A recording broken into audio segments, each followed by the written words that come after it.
Welcome to the Behind the Wind podcast. I'm Lauren Lane. For over 50 years, the LSI team has been dedicated to the science of business development. We've seen the impact of our work and how it's evolved into economic development and now social impact work. This week, Sean sits down with Ellen Beard, the CEO and Managing Director of Interlink Capital, a management consulting firm and fund manager based in Washington, D.C. They're going to discuss Ellen's personal and professional background, the international transaction challenges faced by small and medium-sized companies, the history of Interlink, and some of the projects they're working on today. Let's get started. Well, thanks for carving out time to do this with us, and look forward to it. I really, it's been so great reconnecting with you, and really excited about some of the work that we're doing together. And I just saw a friend of yours, Tim Stewart, who told me to tell you hi. And it's been interesting that we've had all of these contacts that have overlapped in our careers, and that now we're working together. So yeah, it's been fun. So thanks for carving out this time. But maybe as we start, could you just talk about your career history, which is so interesting? And I know, so interesting that maybe you ought to write a book about it. I know you've got a book. I've actually done that. I know you have. So, but yeah, I think that's a great place to start. And then, there's a lot of things I want to cover with you over the next hour, but let's start there. Sure. So, as you know, I'm a Utah boy and grew up in Bountiful, went to the University of Utah, got my BA there, and then came back to Washington, D.C., and went to George Washington University, where I got my MBA. And the focus of my MBA was on international business. And really, that was partially because I also served a Mormon mission and went to Central America, and was sort of intrigued with the whole, what we called back then, developing countries. That's no longer politically correct, so we called them frontier markets or emerging markets, right? Exactly. But it was an eye-opening experience for a number of reasons, but most of which is I had really been very European-oriented. My mother was British. I'm actually a dual U.S.-British citizen. And so my orientation was Europe, and I assumed that's what all the world was like once you left the borders of the U.S. And when I got to my first location in Honduras, which is one of the poorest countries in the Western Hemisphere, I found that not everywhere looks like Europe. So that kind of woke me up to, how could I do something from a business point of view to help those countries, if you will. And that's really what took me in the direction of ultimately getting into the Export-Import Bank, which is a U.S. government agency that's focused on helping U.S. exporters sell their products overseas by providing financing. And from that, I really started working in emerging markets and frontier markets, which has been primarily where my career has been for the last 30 plus years. It's fascinating. We're gonna dig into this a bit, but let me ask you a couple things. I don't know if you and I have ever talked about this. Maybe we have, but I grew up in Bountiful as well. Oh, did you? So yeah, I guess you and I have never had this conversation, but I grew up in Bountiful. Did you go to Bountiful High? I went to Viewmont. You went to Viewmont. Okay. I went to Woods Cross when it was a 2-year school, and then 2 years at Viewmont. So, this is cross-town rivalries, but the Bountiful, especially when we were going to school, was such a small town at that time that it really was. We knew everybody at Viewmont and Woods Cross. It was that small of a community, and so that's fascinating. How did your parents end up in Bountiful as immigrants? So my father, he grew up in Salt Lake, but he served an LDS mission to Britain, and he met my mother there before World War II. My goodness. And then he went off, he finished his mission, went off to war, actually was stationed in India for almost 4 years during World War II. And when he came back, I guess back then the Deseret News would publish immigrants that were coming from Europe to Utah. And there was a notice about my mother and my grandmother, who was probably feeling the need to get my father married off because he was in his 30s at the time. And this is 47, 48. Right. So as Brigham Young said, he was a menace to society. And so his mother invited my mother to a dinner, and they rekindled their friendship from the mission, and the rest was history. They ended up getting married about 6 to 12 months later, and immediately started having a family and moved to Bountiful in, I think, like 1951. Wow. Something like that. Amazing. So I'm sure, I mean, and then that was even a smaller community, and they probably knew all of my relatives. But where in Bountiful did you grow up? So this was by South Davis Junior High School. Amazing. And back then it was rural. Even when I was a kid, we had horses behind our house. Definitely. And then unfortunately the neighbors sold out, and they all became tract homes. And we were the last to sell because frankly, our horses were always knocking down the fences and, walking on the neighbors' new lawns. And so and horses, for people who don't like them, don't smell very well. And so my parents saw the writing on the wall. They sold out, and we moved the horses to Farmington, but they continued to live there at right next to South Davis Junior High School. That's amazing. My grandparents, unbelievably, about that time, built a house on Davis Boulevard, which there was nothing behind Davis Boulevard in the early 1950s. It was as high on the mountain as you could go.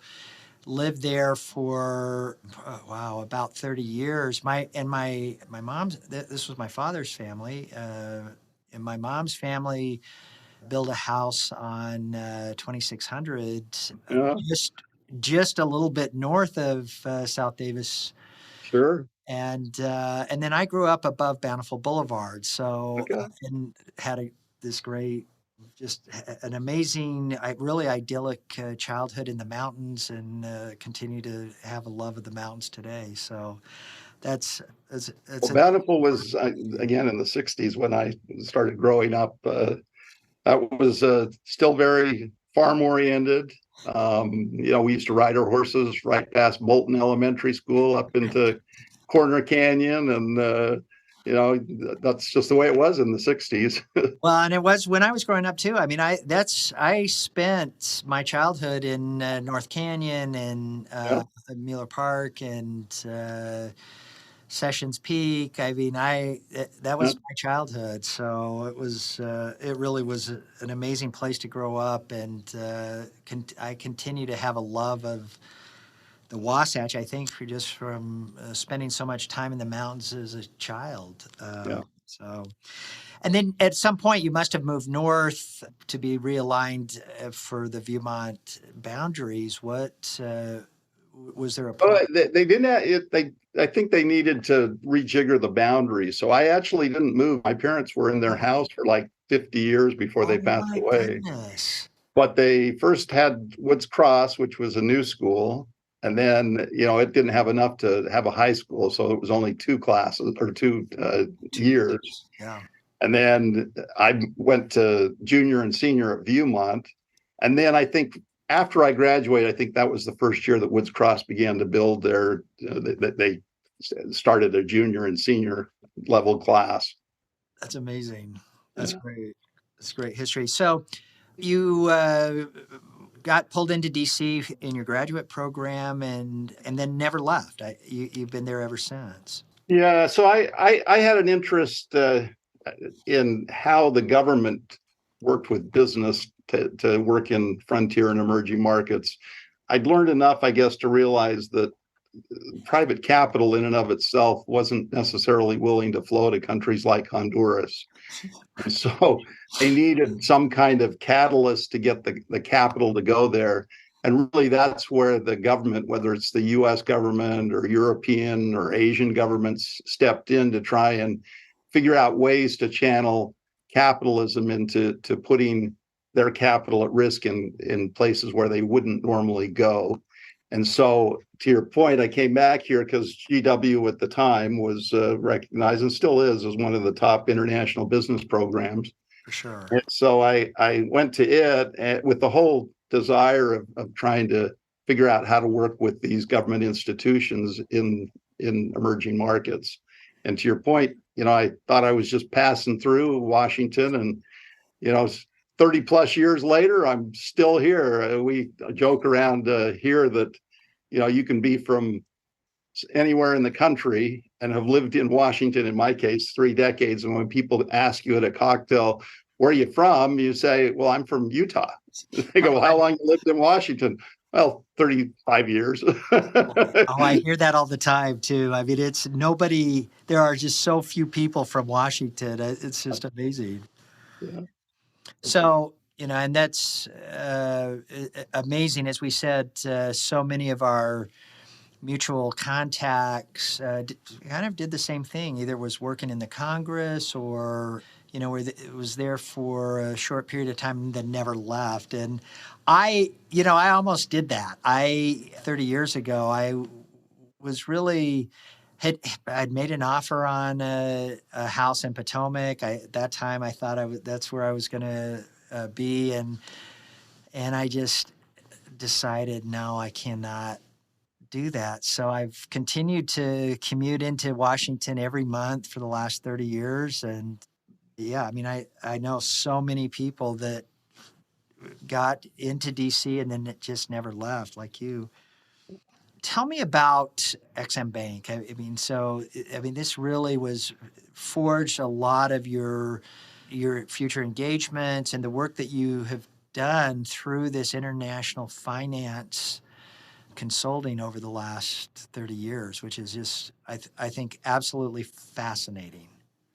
So I actually, before I started at XM Bank, I had a little bit of a detour, which often happens in your career.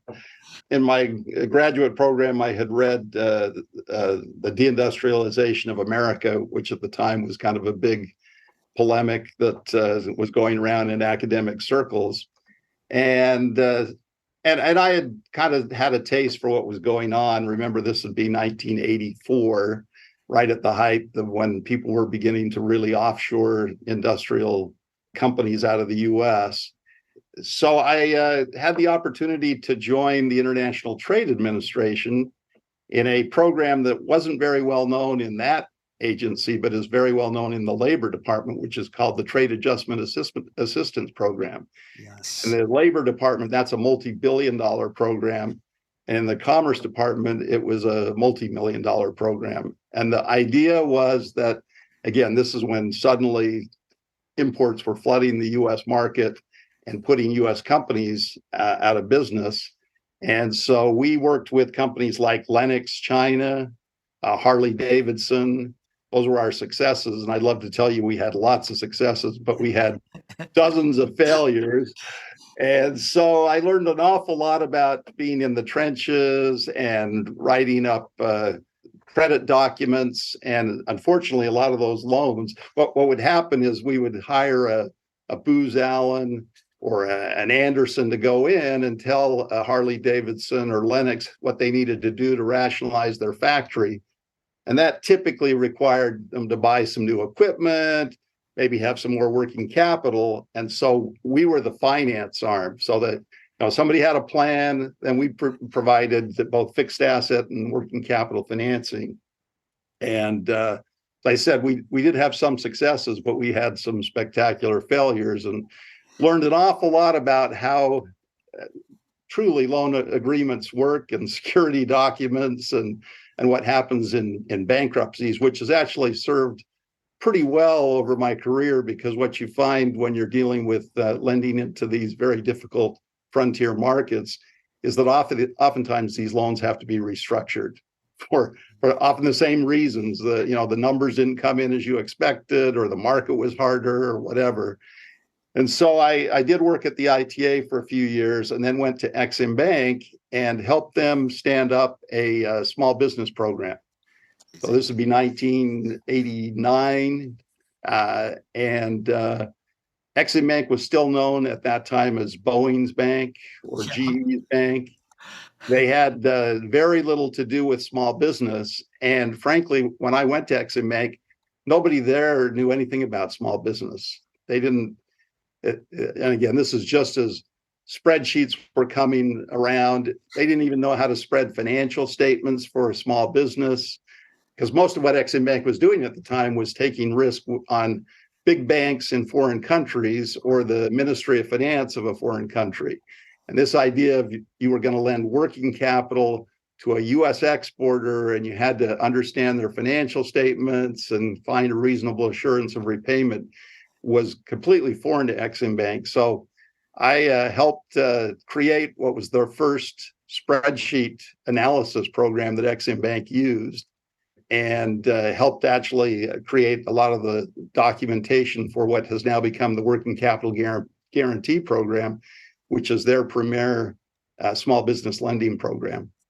And some history on XM Bank. Just, I mean, you and I've been working with XM Bank for all of our career, but for those that don't understand it, my understanding is that the government it set up XM Bank during the war. Is that the history? it actually goes back to the 1930s, and believe it or not, it was set up to try and facilitate trade with Russia, which it never did. And it's, even though it's called the Export-Import Bank, and indeed there are export-import banks from many other countries, and they're all called Exim Bank, they don't really support imports, because as a public policy point of view, governments aren't really trying to encourage imports, they're trying to encourage exports. Right. So this was set up in the 30s, and the role was essentially to provide financing to help buyers, overseas buyers, buy U.S. goods and services at a reasonable price with long-term lending. So what you find in most emerging markets is long-term capital is either non-existent or it's very expensive. And so if somebody wants to buy a GE turbine, and that's $50 million, they don't have cash for $50 million, but they may have the creditworthiness to pay that over a 10-year period of time. Right. But if they go to their local bank, they don't have the capacity to offer 10-year financing, and they certainly don't have the capacity to offer 10-year financing at what approximates U.S. interest rates. And so Exim Bank's role is to try and help those countries buy U.S. goods and services that can help them and obviously help our exporters, which ultimately generate U.S. jobs. Exactly. So fascinating. So you were helping them establish relationships and deal flow with small businesses, which they had never done before the 1980s. I mean, that's, they always did it kind of as window dressing, but when they set up the working capital program, which when Exim Bank reached its kind of zenith about 7 years ago, they were doing about $70-80 billion a year in loans, and about 10 of those were small business loans. And that was a real departure from the old Exim Bank, which, again, they did a few small business transactions, but their bread and butter was Boeing, Motorola, which at the time was a big player, GE, Caterpillar, John Deere. This was their bread and butter, and having some small company from Utah, which you may know of a small company up more where your corporate headquarters is, called Pacific TriStar. Of course, they buy used equipment and refurbish it and then sell it overseas. To have them approach somebody like Exim Bank, before the 1980s, Exim Bank would have said, "Why are you coming here?" They wouldn't have known what to do with them. Whereas now, Exim Bank is very sensitive about its small business efforts. And indeed, Congress holds its feet to the fire and expects 25% of its business to be directly related to small business. So, and Exim Bank is still, it's not a federal agency, is that correct? It operates under the oversight of the Congress, but is independent. Is that correct? It is a federal agency. It's what they call an It is. independent federal agency, but it's run like a corporation. Right. So they do their own financial statement. They're supposed to be self-sufficient. From time to time, Congress has had to bail them out, but they are run like a corporation. So the management there, you have a CEO, you have a CFO, you have senior VPs and VPs. So it's run very much like a bank, and their real efforts are to try and support the financial community. So they don't want to, U.S. agencies are very sensitive about crowding into the private sector. And so they don't want to be seen as a replacement to your local friendly and your market Zions Bank. But what's happened is that trade finance, this idea of extending credit across borders, is a high touch business. So it's very expensive. And banks, especially US banks, have tended to not want to get into this business. And while there are pendulums, where they suddenly discover it and say, hey, we should do more of this, and then something happens like a financial meltdown and they say, no, we're not going to do that, and they get out of it. Right now, the long-term prognosis is many financial institutions have really gotten out of the trade finance business because it's very labor intensive, and it's complicated. And not that the risks can be mitigated, but it's just, they'd rather do credit cards or SBA loans or things like that are a little more cookie cutter, and that doesn't tend to lend itself to trade finance. So I'll try to summarize this, because this has been a challenge for our company over the years, and a lot of small and even medium to intermediate sized businesses. The challenge is, even if a company has an exceptional balance sheet and strong financials, if that company is doing work with a foreign entity, has foreign revenue, almost no banks in the U.S. will allow those accounts receivables to be used as collateral for a traditional loan or, a line of credit. So they're penalized from doing business. I mean, this is crazy to think about this even today, but you're actually penalized from doing business with foreign entities. And over the years, we've done a lot of work with foreign entities in Europe and Asia, and it's always been a challenge that when we would have audits by our banks, under the covenants with our banks, they would exclude all of those assets, if they were receivables on your balance sheet, if they were, if you had, as you said, hard assets or inventory, they would take that off your balance sheet and exclude that as collateral, meaning that your ability to borrow or use a line of credit against that collateral would be reduced. And it's been a huge problem. The two things that have really, I think, have been not understood well by the Congress and by the SBA are that you cannot get traditional financing and work with traditional banks and institutions, lending institutions, if you're a small business and have either foreign receivables or government receivables, which is just incredible. Yep.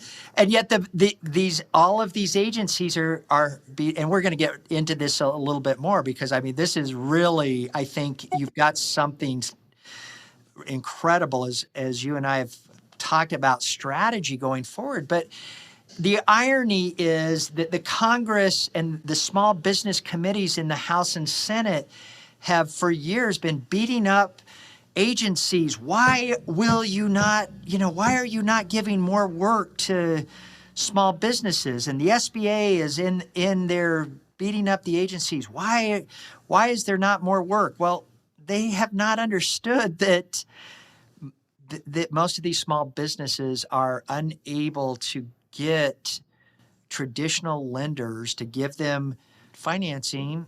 I mean, even not traditional loans, lines of credit, any kind of instrument necessary to manage just usual working capital and increased capital equipment costs, if it's a government customer or foreign customer. So, well, you really hit the essence of why there's a need for Exim Bank, and unfortunately why it's not understood by the political establishment.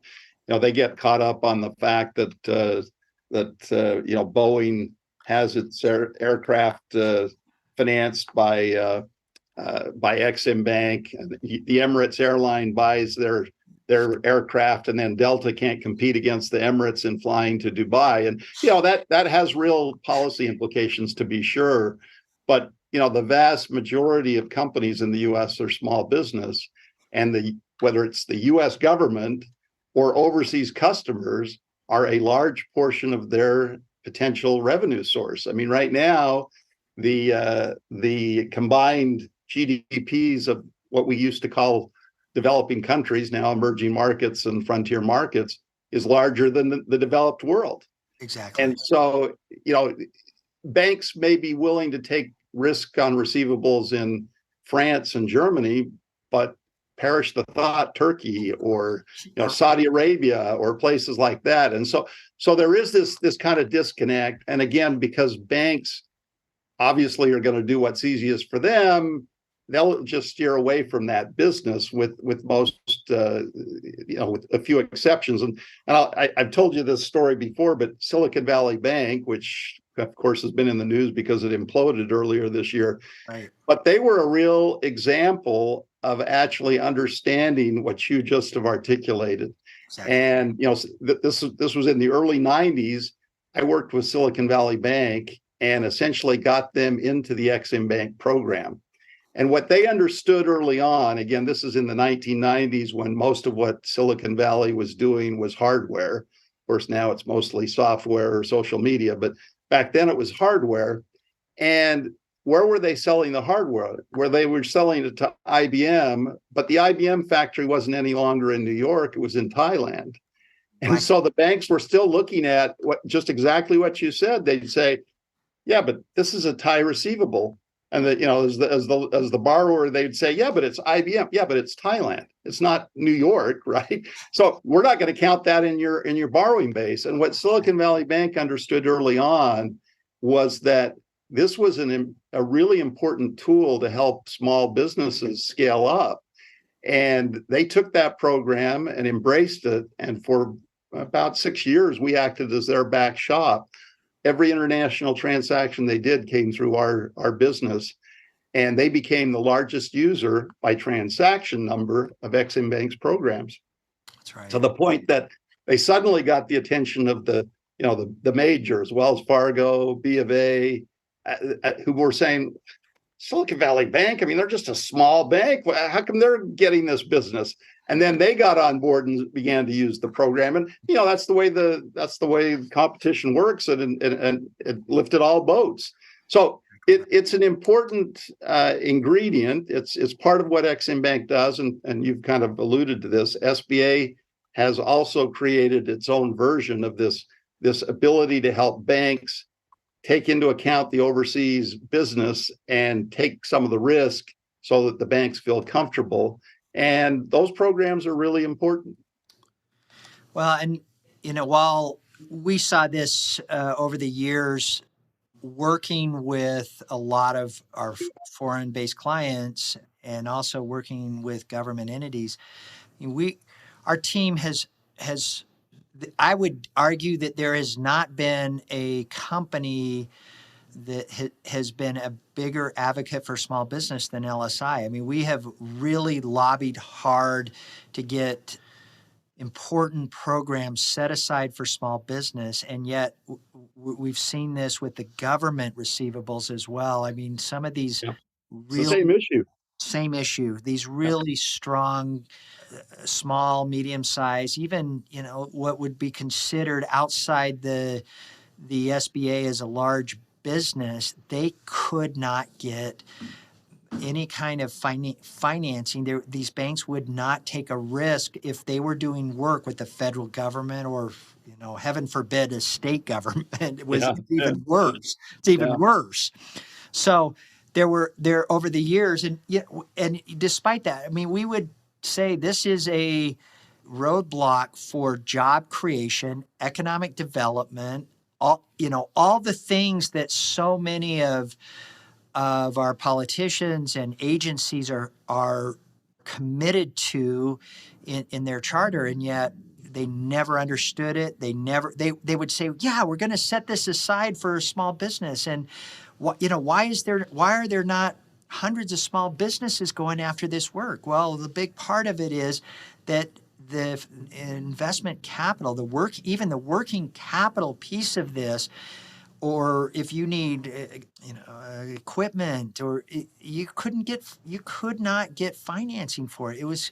And still is the case. I mean, I'm saying this like it's been solved. It's not. No, It's no, no. still it is still a huge problem. If you go to any marquee bank and try to get a line of credit or a loan, they will, as you said, exclude government receivables and foreign receivables from your collateral. So it's a challenge. Well, and you hike that up one more level, and you see this now in today's world. I mean, the U.S. has had the luxury of having this robust, huge marketplace that most business people think, as long as I'm selling into the U.S., I'm fine. But as I said, I mean, half the world's economy is now outside the developing world, and 3/4 is outside the U.S. But the problem that you have is old habits die hard, and so American companies traditionally have not been very creative in going and marketing their goods and services overseas. Whereas you take a French or a Japanese company, they'll come in, they'll provide the pricing in local currency, they'll bring the financing to the table, they'll bring the training to the table. They'll practically do everything but sign the documentation for you. Whereas American business executives have tended to say, no, here's my product. If you want to buy it, figure it out, and then I'll sell it to you, right? And my first position is, because it's overseas, is give me cash. Right. Well, you're making even if you have the best mousetrap, you're making your sales proposition a lot less attractive than if a Chinese company shows up and says, look, it may not be as well engineered as the US product, but it's cheaper. Plus, I'm going to provide you all the financing. I'm going to train it. I'm going to train you. I'm going to install it for you, and I'm going to operate it for you. Which one are you going to take? Well, you're going to take the Chinese product every time. Exactly right. I mean, so that really laid the foundation for the rest of your amazing career. I mean, talk about then springboarding off of that. What was next?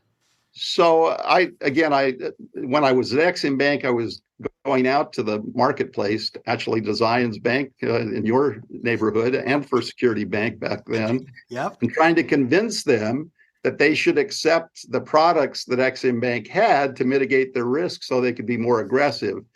And in that process, again, I had some serious success with Silicon Valley Bank, and I joined two guys who were primarily marketing guys, who we said, well, why don't we work in Silicon Valley and help all these technology companies get financing? And so in the early 90s, literally, we were doing probably 6 to 7 financings a month, all high-tech companies, venture capital from Draper and Kleiner Perkins, all the big names, and essentially putting together financing and helping them sell their products to Asia and Europe. And so we took that company and grew it pretty aggressively. Became more diversified than just doing Exim Bank. There are other tools in the U.S. government policy kit that do similar things to Exim Bank. You may recall the agency called OPIC, which is now called the Development Finance Corporation. And what Exim Bank is for exports, OPIC, now the Development Finance Corporation, is for direct foreign investment, where they would help U.S. companies get the long-term capital to set up operations in a local market. So one of our big successes there was one of the baby bells based out of Utah called U.S. West. U.S. West was unfortunate when it was divvied up out of AT&T, in that it ended up with the largest footprint and the lowest teledensity of the other four baby bells. And so they kind of looked around and they said, well, we can't do what Bell South is doing and we can't do what the others are doing. Let's go overseas. And so we took them overseas and we used what was then OPIC. And then there are a number of multilateral institutions. The World Bank has one called the International Finance Corporation. And we put together hundreds of millions of dollars of debt financing so they could put up telecom properties in Eastern Europe, which was then opening up after the fall of the Berlin Wall, and actually the former Soviet Union. U.S. West was extremely successful in Russia. Yes. And then ultimately they sold all that those assets to another telecom and made billions of dollars on it. And that was really a function of using Exim Bank's sister agency called OPIC. It's amazing. So you did that for a number of years under... So that was under a company called Delphos International, which still exists. We sold that business to what was then Bank One Capital Corp, which got had an executive who had left Citibank with a bruised ego called Jamie Dimon, and he built Bank One Capital Corp into what's now JP Morgan Chase. Yeah. And so we acted as the merchant banking area for JP Morgan Chase at the time, and did a lot of, Fortune 1000 type financings with everybody from Lockheed to IBM to a who's who. And then you eventually joined Interlink, and so Interlink was actually a client of ours at this other company, and another Utah connection. The co-founder of Interlink was Tim Bridgewater. Sure. A lot of people know politically out there. He ran unsuccessfully for Senate and for Congress a couple of times. But Tim had got together with Neil Bush, one of the Bush brothers, and they had set up a company called Interlink. And their partner was the CP Group out of Thailand, which is still one of the largest conglomerates in Thailand. This is in the 1994. They were, according to The Economist, they were on the cover of The Economist. The CP Group was the largest Western investor in mainland China. And so anywhere they needed U.S. capital or partners or know-how, they came through Interlink to get it. And so they had a great run. And I got reacquainted with Tim. Tim had been at Exim Bank when I was there. He was, we affectionately say, I was an underwriter, so I did the upfront deals, and Tim worked in the workout division. So I created the messes and he cleaned them up after me. But anyway, so I got reacquainted with Tim. They hired me to help them get some IFC money, the International Finance Corporation being part of the World Bank, for a project in China. And after that, Tim and I stayed in contact. And when Tim decided he wanted to move from what was then, he was living in Houston, back to Utah and run for office, he asked me if I was interested in joining him and his team and kind of helping grow Interlink. And I was getting tired of where I was at. And so I joined him in 2003. And then he promptly ran for Congress and was kind of not accessible. And so I did what I do best, which is I turned to, let's put together financings for companies that are trying to do business overseas. And so I've been here at Interlink since 2003, set up their Washington office, and we've grown it to about 20 people, about depending on what time of the year, 12 to 15 full-time employees, and then maybe another 12, 15 contractors. And you've done so many interesting deals over the years, but I think one of the most amazing projects, engagements that you have worked is the loan guarantee program with the Department of Energy. And I mean, there is, if our government executives would take this model and use it inside of these various agencies, it really would be transformative to the U.S. economy in so many ways. And I'm going to let you talk about this, but I think it was brilliant. We were going through a similar, much smaller engagement with the Department of Interior at about that same time, and it has really never gone anywhere. But I'm going to tee this up, Alan, but before you talk about this, is saying the government right now is investing billions of dollars. I think the CHIPS Act is something, almost $200 billion, a quarter of $1 trillion that is designed to reshore manufacturing by U.S. companies, mostly small business companies. And I think that the element of this strategy that is lacking is this loan guarantee initiative. So maybe you could talk about how this came about and the details of the loan guarantee program through the Department of Energy, because it is brilliant. Yeah, so if you think about it, frontier and developing markets aren't a whole lot different than what we're talking about. These markets where you're dealing with segments of the markets that banks don't want to deal with for whatever reason. There may be political reasons, there may be risk reasons. And so these markets sometimes need a push to get capital to go in that direction. And so how we got involved with the DOE is sort of early in my career. I was really focused on primarily short-term to medium-term lending, and then had the opportunity to do what was the first project financing at Exim Bank in 1996, which was a geothermal project in the Philippines. Well, geothermal is a green energy. It's a renewable energy. In fact, it's very virtuous because unlike solar and wind that's intermittent, geothermal is base load powered. So I got involved in geothermal power. Ormat was a Israeli company listed on the New York Stock Exchange, and we did a number of geothermal projects with them around the world. And ultimately, that led to us setting up with the German government an early stage geothermal fund for Latin America called the Geothermal Development Facility, which we still operate here out of Washington, D.C.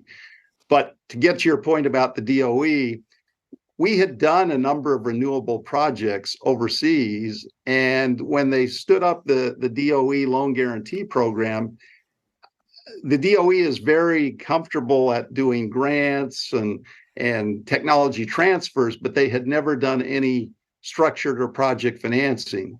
So they reached out to a colleague of ours who since passed away called Dick Corrigan, and he arguably became the father of the loan guarantee program at the Department of Energy. And so we have worked with that program actually got started under the George W. Bush administration. It really ramped up during the Obama administration. And so we've been involved in that project from the beginning and still continue to be one of their qualified financial advisors.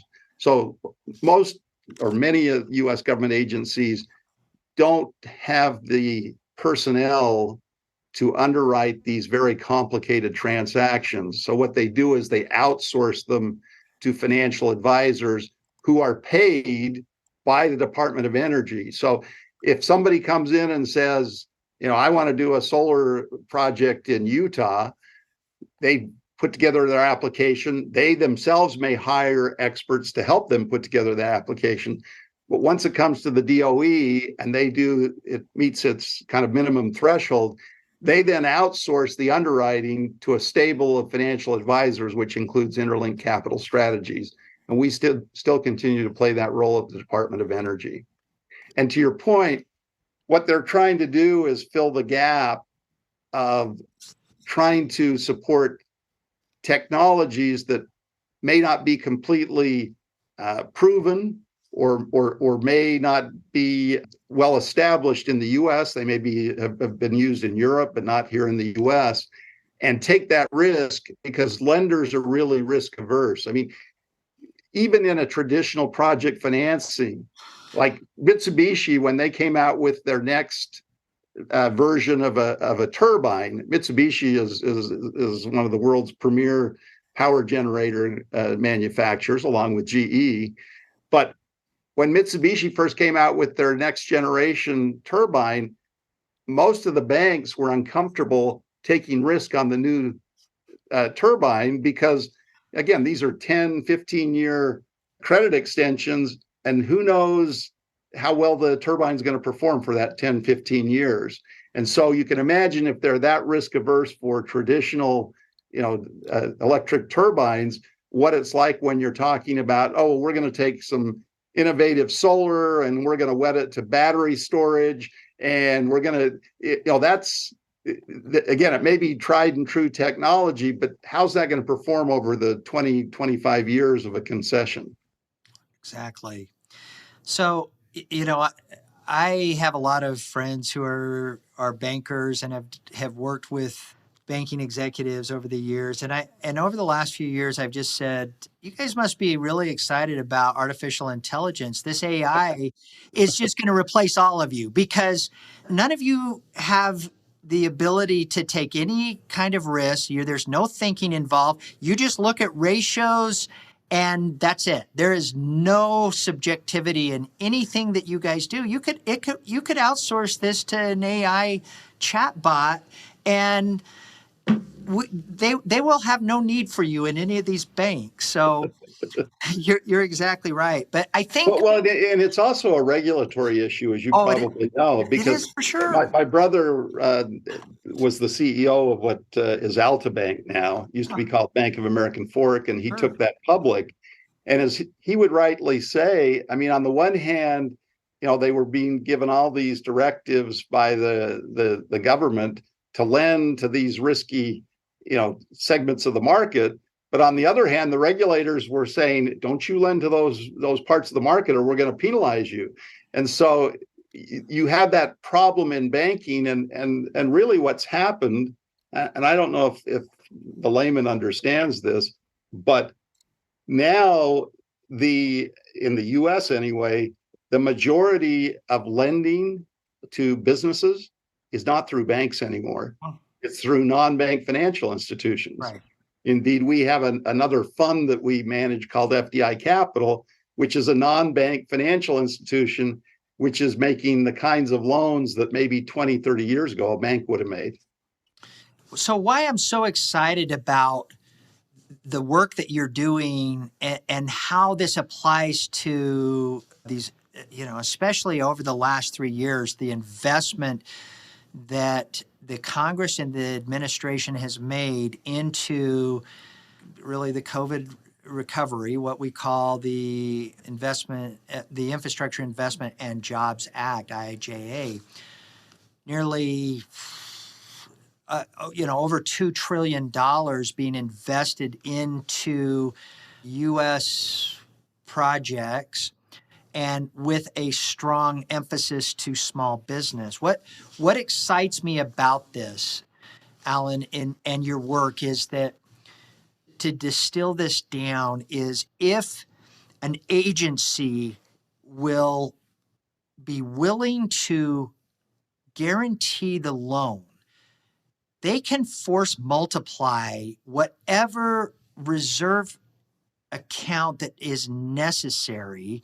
And as you and I have talked about, most of the time it is going to be a small percentage. I mean, you and I have been talking for some time now with one of the very large U.S.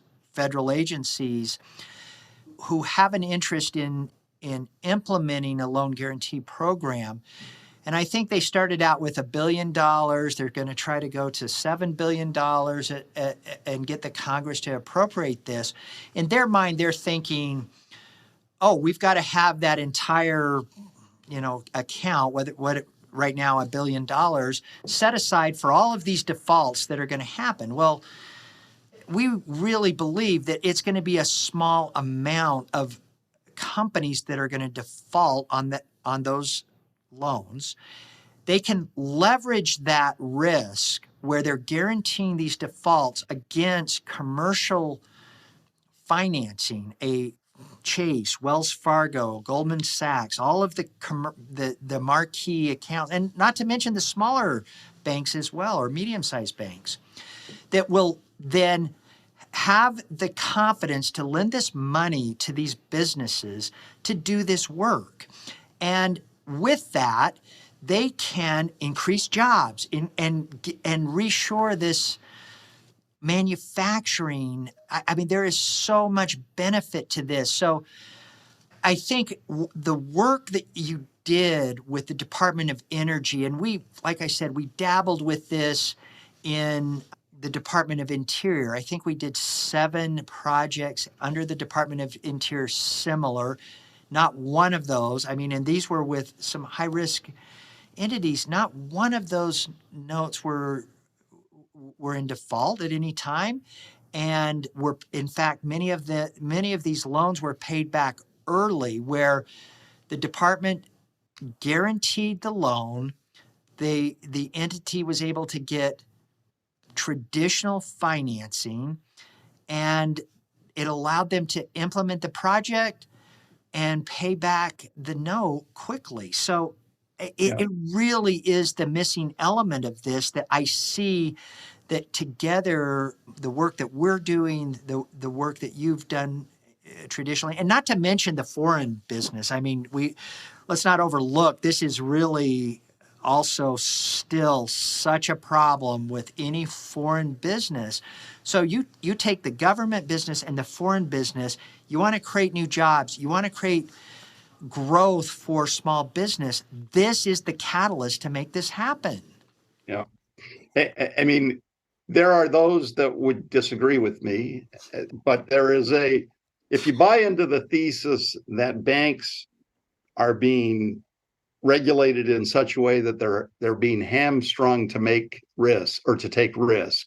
And I'm not talking about foolhardy risk. I'm just talking about, sort of traditional risks, which is how a lot of bankers feel, is that they're kind of in a straitjacket and they're damned if they do and they're damned if they don't. And again, as a consequence of that, and I'm not saying it's the only cause, but more of the commercial lending now is done by non-bank financial institutions. That's right. If the government can step in and help mitigate those risks at the margin, those programs are actually going to be profitable. Just to go back to what we said earlier, when Exim Bank set up this working capital guarantee program, just before I got to Exim Bank in the 90s, they had budgeted that this was going to be a $20 million write-off.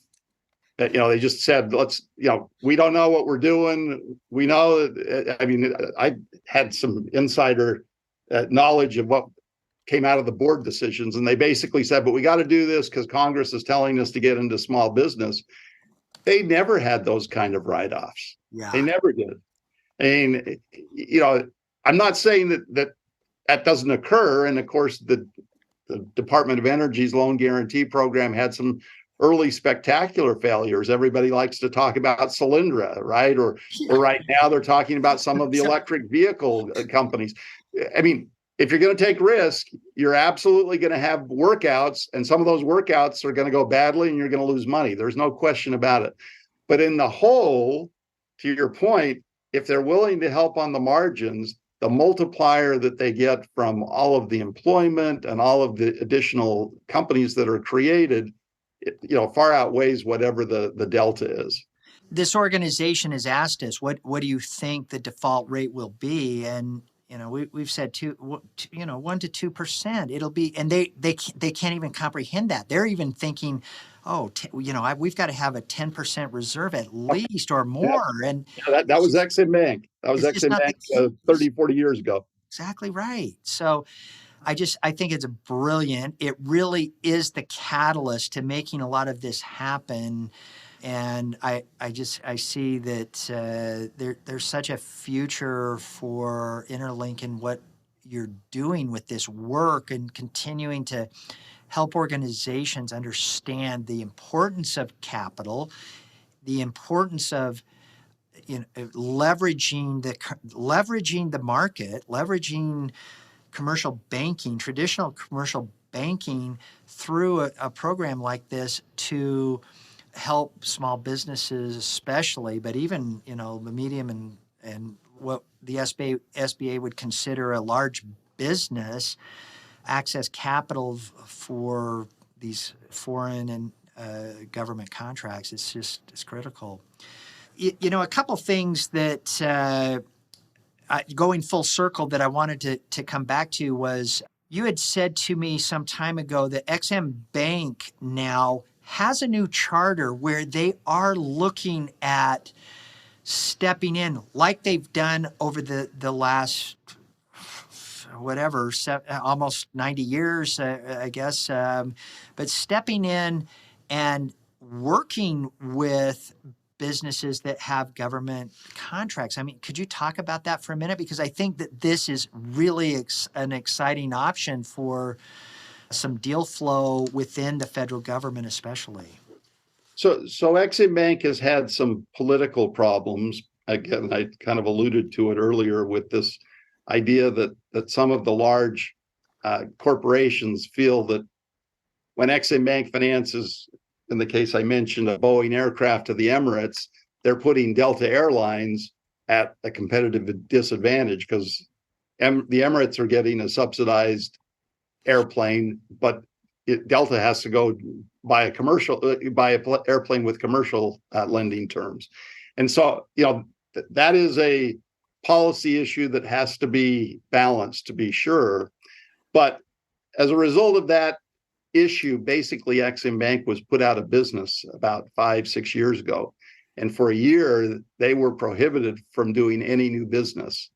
And then when they reopened, they didn't have a board, so they could only do small transactions. So they've only really had a fully constituted bank now for the last 2-3 years. Well, a lot of history has intervened and the market has kind of moved on. And indeed, I was just at Exim Bank's annual conference last week, and there's some pessimism that they're just not hitting the numbers that they once were. As I said, before this political turmoil, they were doing $60-70 billion annually in loans, and they're doing 10, 15, 20 billion. So it's quite a reduction in what they're doing, and so they are looking at other ways to be more creative, to be more helpful. And there are ways that, one thing that they, maybe kind of applies to what you're talking about is they're much more creative in how they interpret export financing. So remember, their charter is to support exports. Well, if you take some of the small suppliers out in Utah who sell to Boeing, and Boeing puts that into their aircraft facility out there at the Salt Lake airport, and that then goes into an aircraft that's sold to the Emirates, that's an export. It's an indirect export. And so Exim Bank can get involved in a less direct fashion in what is called an export than it could 5, 10, 15 years ago. And they're looking for creative ways to try and get into areas that they think play to their strength and can help particularly small business, be successful in winning this kind of business. I think it's exciting to see them dabble in this, take this kind of risk, because it is an underserved market. All of the evangelizing that we have done with the Congress, with the administration, with the Department of Commerce, with the SBA, with the various agencies, they just do not understand how critical this is. and that there is this gap that exists that I mean, there's a handful of organizations that are dabbling in this, and I'm telling you, they are. I mean, what's incredible, and I hope somebody, if anybody is listening to this and still has this misconception that the federal government is slow to pay, that you're going to get caught up in all these regulations and title and whatnot. I can tell you this, that of our largest clients, they repeatedly tell us that that the U.S. federal government is their best client for paying invoices. The federal government now for most agencies is turning invoices in 5 days, and so and you look at the amount of invoices that are rejected. It is such a low risk for banks, private equity, venture capital. I mean, you want to pursue a strong business with really low risk, and despite this ongoing history, I talked to an organization just last week who said we still will not lend to or lend against receivables that are with the federal government or state government. I should shake my head and say, you guys are really missing out on the market. I think it's exciting that you are taking this history of this hard to obtain financing with these foreign projects and bringing it to government, because it is such a need. One of the things, and this is probably not something that we're going to solve in our life, Sean, but having worked a lot of my career overseas, especially European and Asian governments work hand in glove with their corporations. That's right. And unfortunately, culturally, that's not the way it works in the US. It's very adversarial. Everybody still remembers Ronald Reagan's line, "I'm from Washington, I'm here to help." Nobody believes that, right? Exactly. And there, believe you me, I have my frustrations with the IRS and all the other government agencies that we all know, and love dearly. But we've never really been able to get that kind of seamless approach where the government and the private sector are always kind of working hand in glove. I mean, there are instances where they do, but I will tell you, and again, as I mentioned, we manage a fund for the German government, and the way the companies are deferential to the German government and vice versa is just unheard of here in the United States. I mean, it's much more adversarial. It's much more, keep the government as far away from me as possible. That's why I hire my white shoe law firm in Washington to keep them out of my business, right? But there are, key areas where government involvement are critical, and companies recognize this, but it just culturally, we're just different in the U.S. We view the government very skeptically, as we probably should.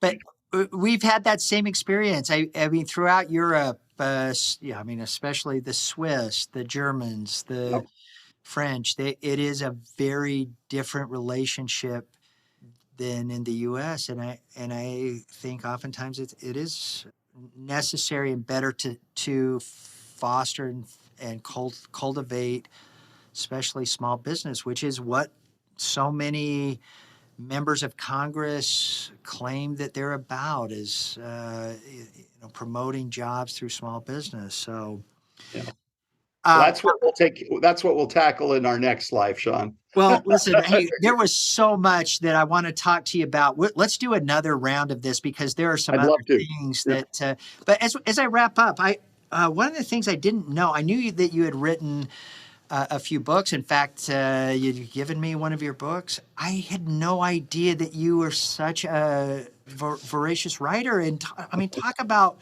you've written a lot in this field, and I'm very envious. But maybe talk about some of your books that you've written, and So none of these are the great American novel. These are, sort of how-to books, and they really came out of some of what we've just been talking about, which is, U.S. companies being skeptical to use Washington as a resource as opposed to an adversary. And so they all sort of have a theme of how can I use these government programs to be effective in my business. And the more recent ones we did with Thomson Reuters, a big business publishing company. And the joke is they wanted a quick read for an executive on a flight between Chicago and New York that would put them to sleep. And so, our books kind of satisfy that need. So the last one that's probably the most useful to this conversation is we had set up a trading or a training company to help executives understand the tools of trade finance. A lot of people know the term letter of credit, but when you actually ask most people, well, what is a letter of credit? Very few can tell you. So with the lead banker of Mellon Bank, he and I set up something called the American Export Training Institute, which has trained, 20,000 executives from banks to corporations to small businesses on the tools of trade finance, everything from letters of credit to documentary collection to credit insurance. And we ended up taking that information and putting it into what we call the Trade Finance Handbook. And a lot of the banks still all go into banks around the country. We did this, probably 12 years ago, and I still go around to banks and they still have the Trade Finance Handbook in their library.